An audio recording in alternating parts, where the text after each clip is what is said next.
Bonjour à tous et à toutes et bienvenue sur AidBTS MCO. Vous êtes-vous déjà demandé à quoi ça sert vos cours de gestion dans la vie réelle? Eh bien dans cette vidéo, je vais vous apporter du concret et vous expliquer ce qui pourrait vous être utile dans votre vie professionnelle de tous les jours. Donc la vidéo sera articulée autour de deux parties. À chaque fois une partie théorique où on voit le référentiel du BTS MCO en gestion. Le référentiel est en fait une liste de compétences à acquérir dans le cadre de vos études. Puis une fois qu'on aura vu ça, directement après, on verra une application concrète dans la vie d'un manager en magasin. Allez, on commence par les 5 premières compétences en gestion opérationnelle. Comme toute matière, on a toujours une dimension qui est juridique, réglementaire, économique, avec les règles à respecter en matière de gestion, comme par exemple la fixation du prix de vente, le respect des délais de paiement, le stockage et l'inventaire obligatoire, etc. Enfin, il y a tout un tas de choses réglementaires à savoir.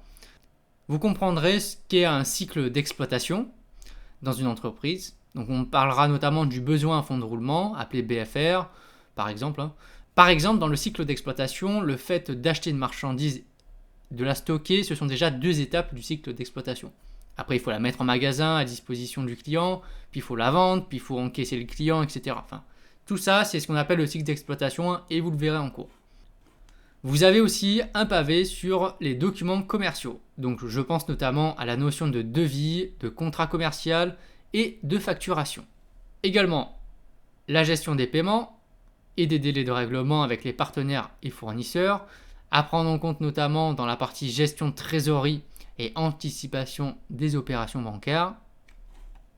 Et vous avez aussi un gros bloc sur la gestion des stocks et des approvisionnements, compétences de plus en plus informatisées de nos jours, mais ô combien essentiel dans la bonne gestion d'un point de vente.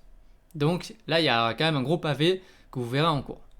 Allez, on perd pas de temps, on voit directement du concret sur ces 5 compétences. Par exemple, il faudra que tu connaisses le cadre réglementaire pour organiser en bonne et due forme les inventaires par exemple mensuels, semestriels ou annuels. Donc ça, c'est une obligation légale, réglementaire. Donc il faut en avoir connaissance afin de réaliser l'opération qui permettra d'être dans la légalité. Tu auras besoin de connaître ton cycle d'exploitation pour optimiser la trésorerie de ton magasin et ainsi prévoir de négocier des délais de paiement avec tes fournisseurs afin d'améliorer ton BFR. Si tu souhaites améliorer cet indicateur-là. Tes cours te serviront aussi à établir des factures ou des devis dans le cadre de prestations commerciales ou de divers produits. On ne sait jamais. Il suffit que ton logiciel de facturation tombe en panne et qu'en magasin un client te réclame à tout prix une facture, il faut que tu sois en mesure de la lui fournir. Et bien sûr que tu saches lire une facture par la même occasion. Pour les opérations de règlement, généralement c'est plutôt le service comptable et de facturation qui s'occupe de cette partie. Cependant, c'est bon de savoir cette compétence pour optimiser la trésorerie de ton point de vente, puisqu'en tant que manager, tu es garant de la bonne rentabilité financière de ton secteur ou de ton rayon.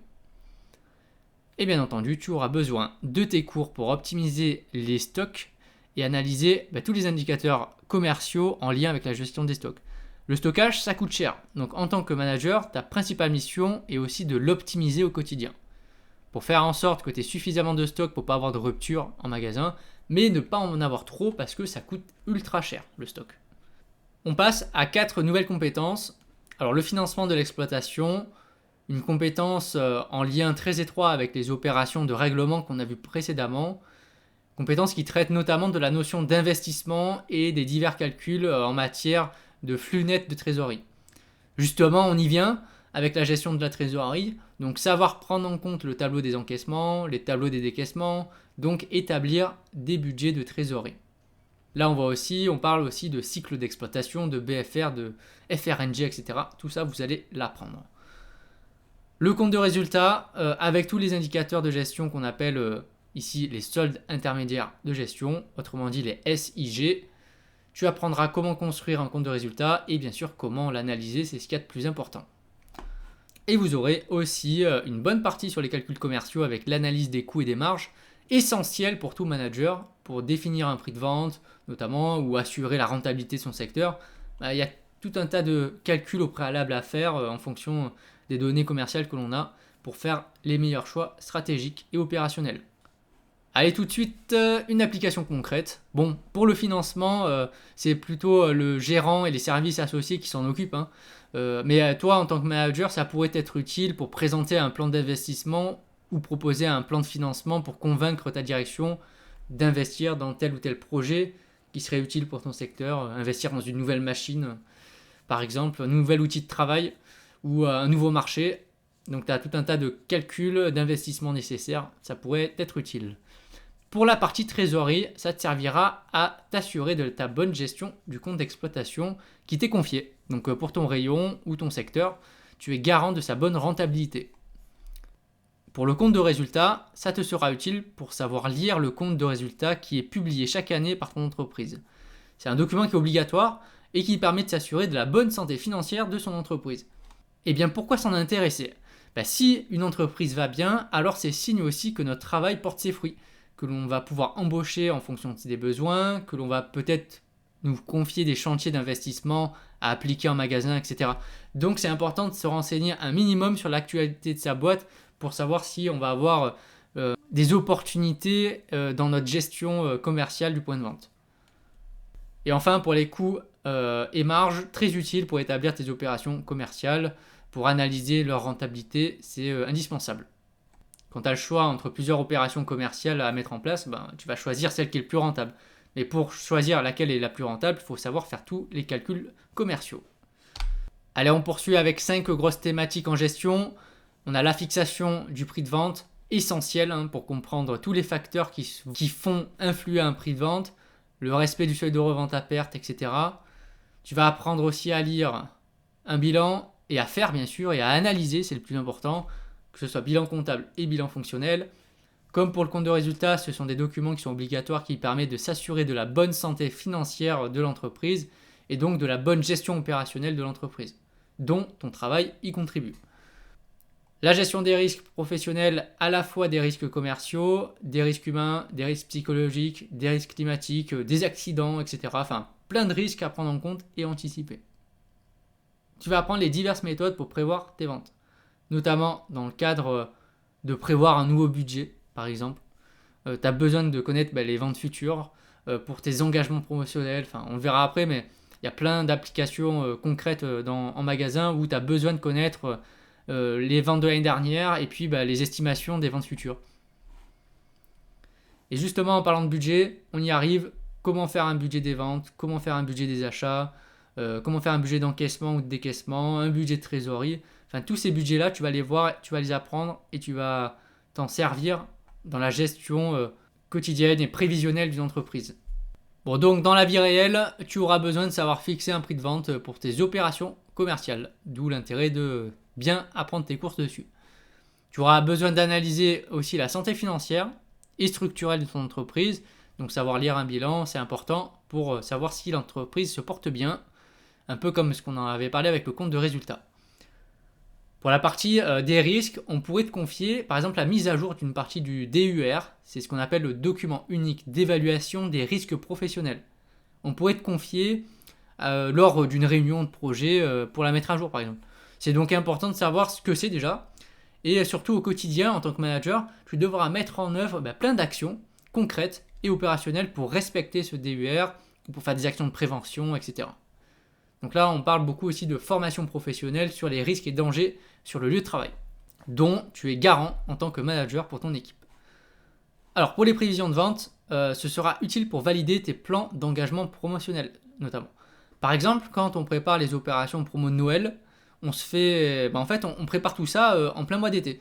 Et du coup, on se base sur les estimations et les historiques de vente, et donc sur tout ce qu'on appelle les prévisions de vente, ce qui nous servent à engager un nombre précis de colis à nous faire livrer pendant les opérations de Noël.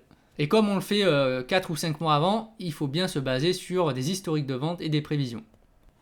Et pour les budgets, tu pourrais t'en servir pour fixer les objectifs commerciaux de ton équipe, de réaliser un plan d'approvisionnement en fonction du budget achat de l'année, ou gérer un projet commercial tout en respectant le budget qui t'est alloué, donc respecter des budgets. Il faut donc être à l'aise avec les différents budgets qui existent et comment les réaliser, comment les lire, ou comment les mettre à jour, par exemple. On va voir la dernière partie de notre référentiel de gestion. Donc il y a le financement de l'investissement. Donc clairement, tu comprendras ce qu'il faut prendre en compte dans un investissement, la partie sur les amortissements, sur aussi les FNT, ce qu'on appelle les flux nets de trésorerie, sur les taux de crédit et le coût de financement du crédit. C'est vraiment très vaste, il y a beaucoup de choses dedans. Donc tu as aussi une thématique sur les critères de choix d'un investissement pour apprendre à choisir entre plusieurs solutions en fonction de critères tels que le coût de crédit, la durée d'investissement, les fameux flux nets de trésorerie, etc. Tu auras aussi tout un pavé sur les indicateurs de performance pour apprendre à lire et réaliser un tableau de bord. Donc ça c'est indispensable. Également une partie sur les indicateurs de rentabilité. On pourrait aussi inclure le seuil de rentabilité par exemple dans le cadre aussi des investissements. Tu dois calculer en amont. Et enfin, les compétences de reporting. Faire des tableaux de bord, c'est bien, hein, mais il faut savoir les communiquer et les expliquer. Ça c'est autre chose, c'est une autre compétence à développer. Donc tu apprendras à faire des supports de présentation, à préparer des reportings, des réunions avec ton équipe ou ta direction. Donc compétence ultra importante. Alors pour la partie financement, à part pour présenter un nouveau projet qui nécessiterait un investissement, ça n'a pas d'utilité directe dans la mesure où ce sont souvent les services financiers et la haute direction de l'entreprise qui prennent ce type de décision. Par contre, pour les indicateurs de performance, ça c'est un essentiel dans la vie de manager pour évaluer les performances commerciales déjà de tes actions et de celles de ton équipe, pour suivre la réalisation de tes objectifs commerciaux, indispensable clairement et utilisé quasi quotidiennement. Quand tu vas sur ton ordi, sur le système d'information commerciale pour voir les chiffres de la veille, il faut savoir lire tous les indicateurs de performance et savoir les analyser. Alors ça te servira aussi à analyser la rentabilité d'une future opération commerciale en faisant des calculs de seuil de rentabilité. C'est surtout utile quand on a plusieurs solutions qui s'offrent à nous pour choisir celle que l'on souhaiterait retenir et mettre en place. Mais pour choisir, tu ne peux pas dire choisis telle ou telle solution sans avancer, aucune justification. Et la justification, c'est justement tous tes calculs, tous tes indicateurs de performance. Donc il faut bien les connaître. Et pour le reporting, c'est aussi d'une utilité quotidienne pour faire le débrief avec ton équipe et régulièrement lors de réunions, donc soit toutes les semaines ou soit tous les mois, avec ta direction et ton équipe d'encadrement pour faire un point sur les chiffres et les performances commerciales de ton entreprise ou de ton secteur ou de ton rayon. Ça dépend à quel échelon est-ce que tu te trouves. Et voilà, on est arrivé à la fin de cette vidéo de présentation des compétences en gestion commerciale. J'espère que vous y voyez un peu plus clair sur l'utilité d'apprendre et comprendre toutes ces notions. On se retrouve très vite pour de nouvelles vidéos. À bientôt, bye!